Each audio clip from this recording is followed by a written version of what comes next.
a l'empresa Raspalls Tècnics Hidrotorres en reconeixement de 100 anys de trajectòria empresarial.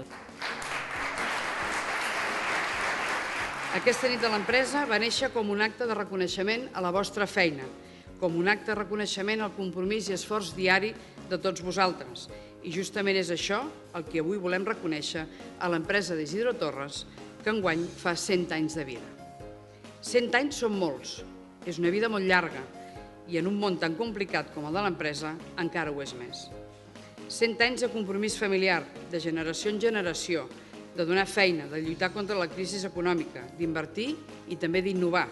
100 anys aixecant la persiana o obrint les portes.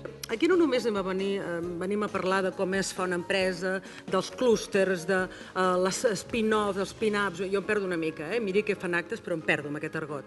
No, avui anem a parlar d'empreses del dia a dia i d'empreses de tan dia a dia que arriben a fer 100 anys. Avui celebrem un centenari que ha passat a Sant Quirze del Vallès, una de les seves empreses ha fet 100 anys i això és una grandíssima notícia. Ara ja fa gairebé 8 anys que sóc alcaldessa d'aquest fantàstic poble, un poble fantàstic. I de vegades m'agrada mirar enrere per agafar perspectiva i veure quines coses hem pogut fer i desenvolupar. Us he de dir que una de les actuacions que em sento més orgullosa és aquest espai on som avui. Haver fet d'aquesta masia Can Barra l'espai referent de promoció econòmica i ocupació va ser un gran encert. A Sant Quirze tenim 400 empreses, està aviat dit, 400 empreses.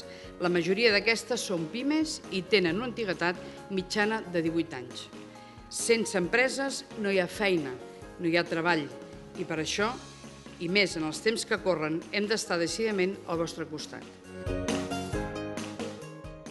Jo veig que fa uns anys que, no sabria dir-te si està més bé ara, però sí que en línies generals fa un parell o 3 d'anys que nosaltres estem molt planers i està com estabilitzat el sector. La patacada que deia el senyor Trias s'ha estabilitzat? Sí, com a mínim almenys.